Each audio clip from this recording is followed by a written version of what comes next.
Welcome! Yes, you can see I'm outside. Why is that? Well, that's because the film I'm going to talk about in this 31 Days of Horror involves spiders. And where are you going to find spiders but outside? Well, you can find them inside too, but mostly outside. Now, you'll notice Leslie is not here. No, I kind of kept her from this. She has this fear of spiders, and so when it came to this film, I figured, you know what? I'm going to do her a solid. I'll watch this one by myself. And that's Tarantulas, the Deadly Cargo. Yes. Now, this is a made-for-TV movie, a movie of the week, if you will. Essentially involves a pair of, I guess you'd call them smugglers,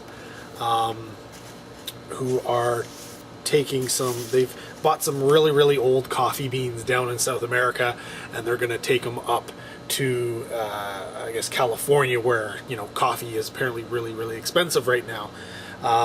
And so these two smugglers, one played by Tom Atkins, who's well known in the horror community. Obviously, he starred in a lot of roles, starting off with television series like Harry O, Serpico, and of course the Rockford Files.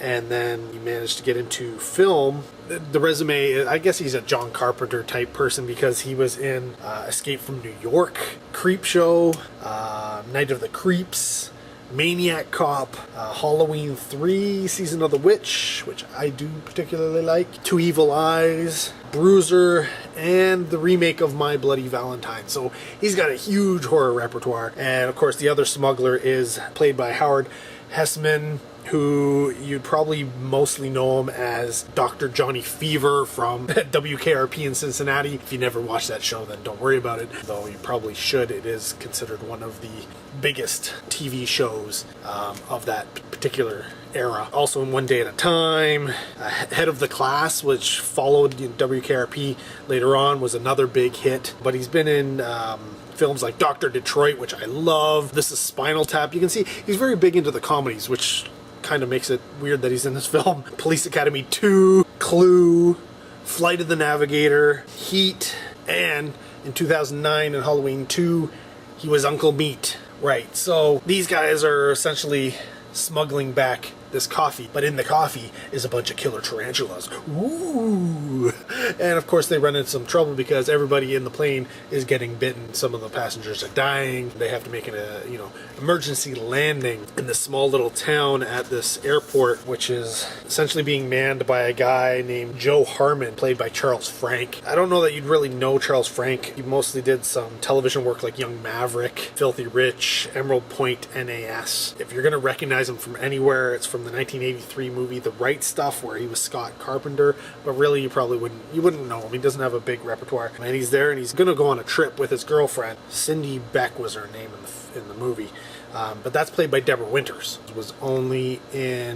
was in the 1977 film Blue Sunshine and the 1987 film The Outing, though she was also following up this particular film a year later in Crisis in Sun Valley. So those two are there, and they take in the call that this plane is having troubles, and then they try and get the town to come out, and nobody really seems interested until, of course, the plane crashes. And then next thing you know, a retired doctor, played by Pat Hingle. Okay, now I think that is, Pat Hingle's right on the cover, who's been in Mission Impossible, the television series, not the movie, Twilight Zone, The Fugitive. He was mostly known as Commissioner James Gordon in all the Batman films. Batman Returns, Batman Forever, and Batman and Robin. Not the, Dark Knight films, okay, for all of you new audience members, the old Batman film, and not the old Batman film, but we'll say the old modern Batman films. He was also the voice of the narrator in The Land Before Time, a film I particularly love, but I will always remember him as the evil Hendershot from Maximum Overdrive, a film I just happen to love as well. So he is the doc, and he's supposed to be retired, so at first he's just like, get somebody else, but of course plane goes down, he's like, I'm the only one with medical experience in the area. So he goes out, you get, I guess he's sort of like a town, he's foreman or something like that. Either way, he's a very important person in town. He's also, I guess, the auxiliary fire department chief or fire whatever. Bert Springer, played by Claude Atkins. Is Claude Akins? No, he's not. Huh. So it's got a Tom Atkins and Claude Akins. Very, very simple. So he has been in at least he's one of those people who's in bit parts in television series, but he was a bit part in every television series. I think if you look at his credits, he's got a part in almost every single television series from the 60s and 70s, which is crazy. So he's a working actor. I recognized him oddly enough because he was in several Murder, She Wrote episodes, which comes around the same period of time in terms of the film. So he looked very much similar to how I would have seen him growing up. I also, and most of you would probably recognize him as General Aldo in Battle for the Planet of the Apes from 1973. Battle, it's the third film, fourth film, I can't remember. So many Planet of the Apes movies, I can't keep them in order. So everybody goes out and the plane's on fire, and the first portion of this film is essentially dealing with this. It's setting up the characters and setting up this crash and this crisis. What ends up happening is the plane explodes and all the tarantulas are let loose into the town, and this town is known for oranges. This is essentially its primary industry, if you will.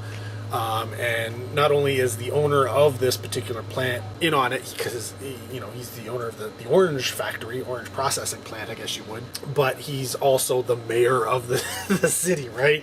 And that's played by Burt Ramson, who, again, he's been in a few things, but fans would probably know him from the, I think it was 1998 TV movie Lady Killer, or the Western from 1994, Maverick. Yeah, that guy. Well, there's a lot of cast involved.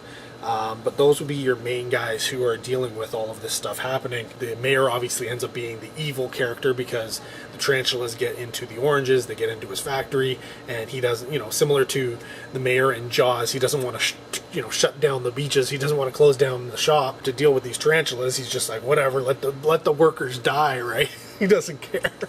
But you got to play out the film and deal with these tarantulas in one way or another. And so, being that as it is, it's a movie of the week, you don't expect a lot.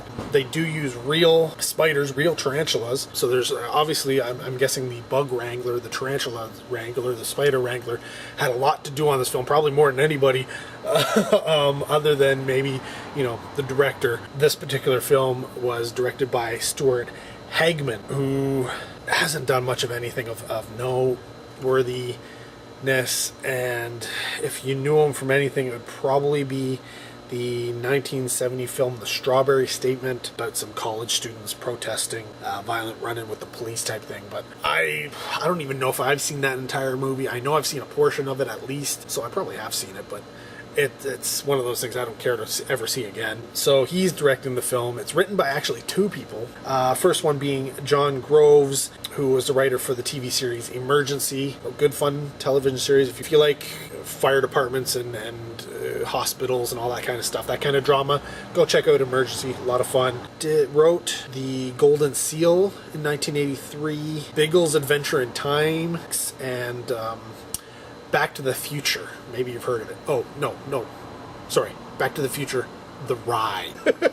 Yeah, he wrote that. And he was paired up with Gerdon Trueblood. Love the last name, by the way. Who was probably the more established writer, with credits including the film Soul Survivor from 1970. There was a TV movie as well. Episodes of Adam 12. The TV movie Ants, with an exclamation mark, from 1977. I think I have that.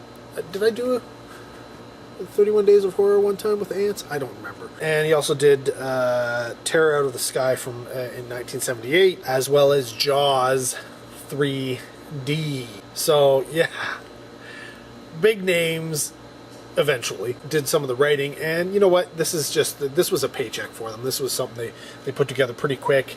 How can you create this and keep it, the budget low, even though they had some decent names and stuff that they could sell the TV movie with, in terms of, I'm sure they'd have the trailer, this Sunday, blah, blah, blah, blah, blah, starring, and, they had the names there who were established, for television and for movies, maybe older movies, but still established, that they could sell it with. And this film really does show that. I mean, it's not a Hollywood blockbuster. It's not even a low budget film for theater. This is a made for TV movie. They have a certain look to them, I guess you'd say.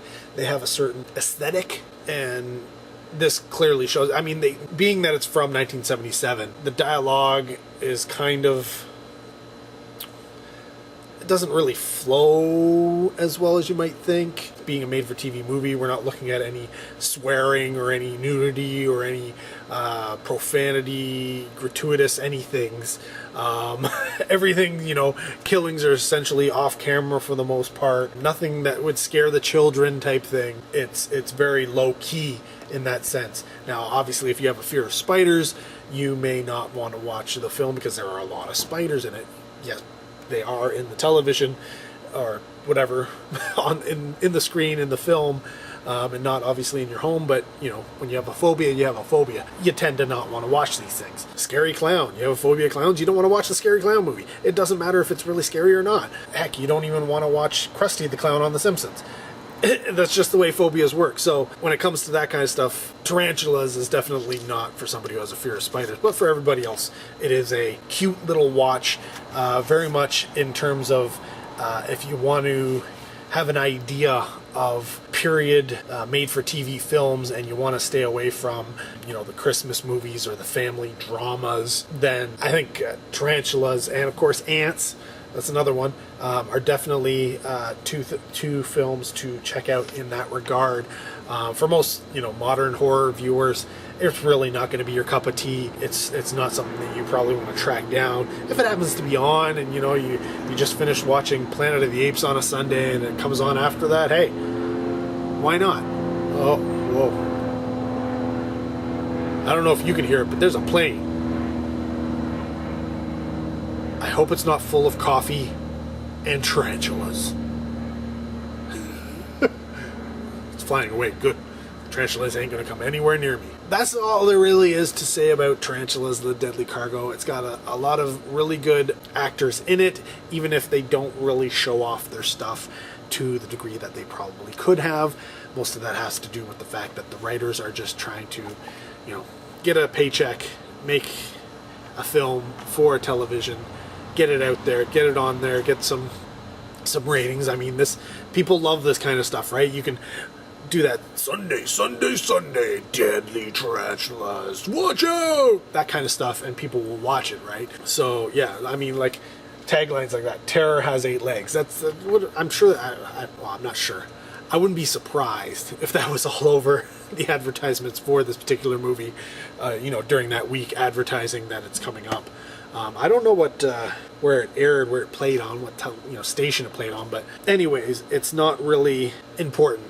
The script is decent. It doesn't go too crazy and too out of this world type deals where you can't actually. It's believable to most degrees. Admittedly, there had to have been a crap load of tarantulas in this plane that I'm surprised nobody noticed. The direction, I'll give him credit, given what he was working with, made a very, though mediocre in a sense, in terms of made-for-TV movies, this is actually quite entertaining.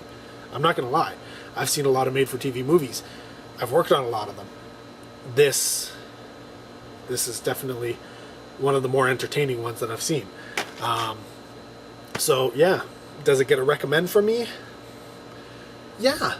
In terms of that aspect, check it out. If you're not at all interested in a made-for-TV movie about tarantulas that isn't really scary or anything, then honestly don't bother. But if you're curious about that aspect of filmmaking and that particular era, check it out. In terms of rating, if I was going to rate it, I probably wouldn't rate it too high. I'd say maybe a 2.5 out of 5, simply because the money's not there and it is a made-for-TV movie. They could have made this a lot scarier. I mean, it's not arachnophobia. We'll just say that. It's not arachnophobia. But it deals with similar type things. And it plays it serious. That's another thing. It's not a comedy or anything, though there are, I guess, comedic moments, especially now that we look back on it. It is supposed to be a a scary drama of potentially, potential real life events, I guess you'd call it. So in that sense, yeah, I give it a slight recommend. Don't give it a great rating, but it is what it is. And I think you can make your decision, hopefully based off of what I've said, even though I've rambled a little bit about it. But yeah, that is Tarantulas, The Deadly Cargo from 1977, the made-for-TV movie, here on the 31 Days of Horror 2017, the second movie. Thanks for watching. Stick with us. We have more to come. And yeah, more spooktacular reviews. Take care. Have a good one.